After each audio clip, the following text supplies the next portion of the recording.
আপনি মেহেরবানি করে আমাদেরকে বাঁচায় দেন।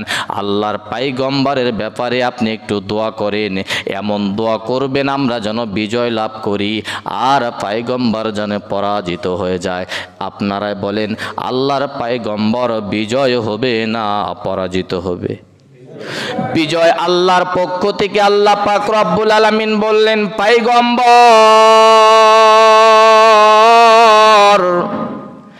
আমি আমার পক্ষ থেকে তোমার উপরে সাহায্য কোনোভাবে কমতি থাকবে না। মুষ্টিময় কয়েকটা লোক নিয়ে তুমি জাব্বার জাতির গ্রুপে প্রবেশ করবা। আল্লাহর পয়গম্বর আল্লাহর পক্ষ থেকে এরকম অফার পাওয়ার পরে কিছু সংখ্যক লোক নিয়ে আল্লাহর পয়গম্বর রওনা হয়ে গেলেন। আর জাব্বার জাতিরা বালাম বাউর এই লোকটার কাছে যায় বসে পড়লেন আর বললেন, আপনি আমাদেরকে বাঁচান, না হলে তারা আমাদেরকে নিষ্পেষিত করে দিবে, শেষ করে দিবে, ধ্বংস করে দিবে।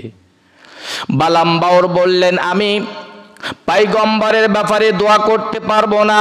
বদদোয়া যদি করি ওই দোয়া আমার উপরে পড়ে যাবে, ওই দোয়া যদি আমার উপরে পতিত হয় আমি বালাম বাউর ধ্বংস হয়ে যাব, আমি শেষ হয়ে যাব।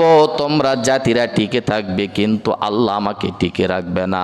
কিন্তু জাব্বার জাতিরা নাছড় বান্দা, কোনোভাবেই তারা ছাড়লো না। বালাম বাউদেরকে বলল, হুজুর আপনি যে করে হোক আপনি একটু মেহেরবানি করে দোয়া করে দেন। বালাম বাউর চিন্তা করলেন, নাছড় বান্দারা যেহেতু ছাড়তেছে না, আর বালাম বাউর চিন্তা করলেন, ঠিক আছে তোমাদের ব্যাপারে আমি দোয়া করে দিব, তবে আমাকে একটু সুযোগ দেন। কি সুযোগ? আমি একটু গাধার পিঠে চড়ে আমি জিস্তান পাহাড়ে একটু যাই, তাদের অবস্থা আমি একটু অবলোকন করে আসি।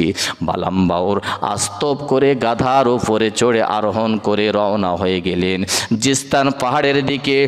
এই গাধা যত স্পিডে যায়, যত দ্রুত গতিতে যায়, রাস্তার মাঝপথে যায় গাধাটা দুর্বল হয়ে গেল, গাধাটা অকেজো হয়ে গেল, গাধাটা এক পর্যায়ে পড়ে গেল।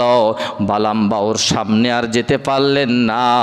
আল্লাহ পাক রব্বুল আলামিন ওই গাধাটাকে এমন একটা বাকশক্তি দান করলেন, মানুষের ভাষায় গাধাটা বালাম বাউর সঙ্গে কথা বলতেছিলেন। বলেন সুবহানাল্লাহ। বালাম বাউরকে বললেন, ওরে বালাম বাউর,